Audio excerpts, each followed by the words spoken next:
On a cold night along the English coast, the sea lies silent under a blanket of mist. Villagers and monks sleep peacefully, unaware of the danger creeping closer. Suddenly, a sound breaks the silence, the steady rhythm of oars cutting through the dark water. Flickers of red torchlight rise on the horizon. Shadows of long, narrow ships stretch across the waves. Men leap ashore with braided hair, iron helmets, and axes gleaming in the firelight. In minutes, the monastery and the village are engulfed in flames. These are the Vikings, the nightmare of medieval Europe. But were they merely ruthless raiders, or a people whose daring voyages reshaped the course of history? Their homeland lay far to the north: Norway, Sweden, and Denmark. A harsh world of rocky shores, long winters, and soil too poor to feed a growing population. Survival demanded strength, skill, and unshakable courage.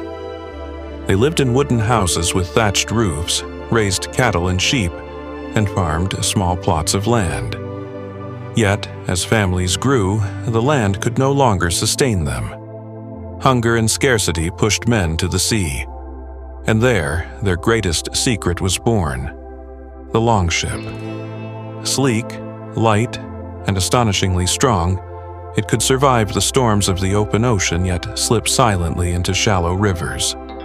With these ships, borders meant nothing. The sea became their road to adventure, to trade, and to war. In the year 793, the monastery of Lindisfarne in northern England was cloaked in prayer. Then the doors crashed open. Vikings poured in with axes and swords, setting fire to everything in sight. Europe was stunned. A new enemy had risen from the north, one that feared neither God nor death. News of the massacre spread like wildfire. From that day on, every coastal town, every quiet harbor lived with the same fear. Will we be next? For centuries, the sound of a Viking war horn meant only one thing: death was coming. Behind the bloody raids, however, was a world of daily life. Vikings were also farmers and herders. Men hunted and fished the cold seas. Women managed households, traded, and owned property. Their beliefs shaped their courage. They worshipped many gods: Odin, the one-eyed god of wisdom and war; Thor, with his mighty hammer, protector of justice; and Freya, goddess of love and fertility. They believed fate was woven by the Norns, mysterious weavers of destiny. To die bravely in battle meant entering Valhalla, the great hall of warriors. This belief gave them fearlessness in combat. For a Viking, death was not the end, it was glory. To Europe, the Vikings were the terror of the seas, but they were far more than raiders. They were skilled merchants who built vast trade networks. They traded furs, amber, iron, and even slaves, reaching as far as Baghdad and Constantinople.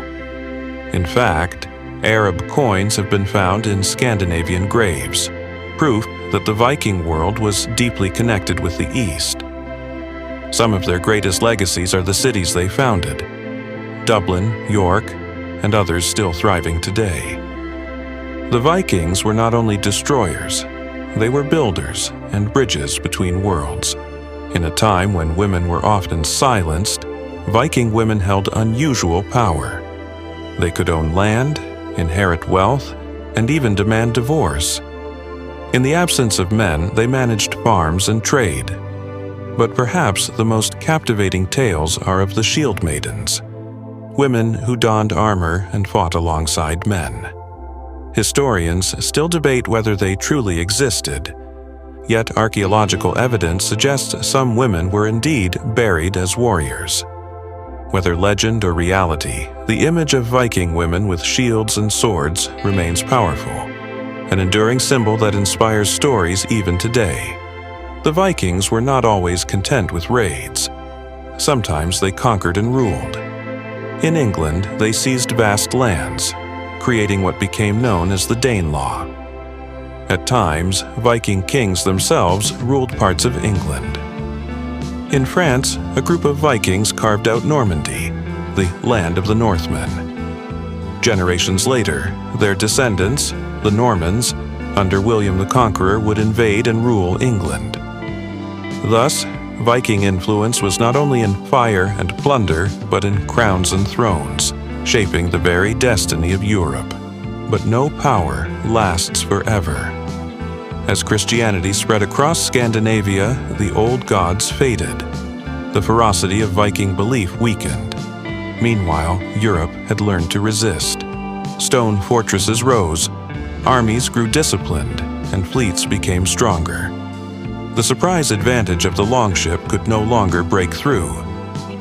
By the 11th century, the Viking Age was ending. Some settled in the lands they once raided, blending into local cultures. Others faded into history. Yet their mark remained etched into Europe's soul. Today, we still see their legacy everywhere. Place names across England carry Norse roots. Words in English, like sky, egg, knife, are gifts from Old Norse. Their myths and sagas inspired centuries of storytelling. Their daring spirit shaped the idea of exploration itself. From icy fjords, they had sailed to the heart of the Mediterranean and the rivers of Asia. The Vikings proved that no horizon was unreachable, and that spirit of boldness still echoes in us today. When we hear the word Viking, perhaps we imagine men dripping with blood, axes raised high. But the truth is far more complex. They were ruthless warriors, yes, but also farmers, traders, explorers, and founders of new worlds. Maybe this is why their story still haunts us 1,000 years later. The beat of oars on dark waters, the glow of fire on the horizon, and the sense that somewhere, deep inside us, a part of that restless Viking spirit still lives.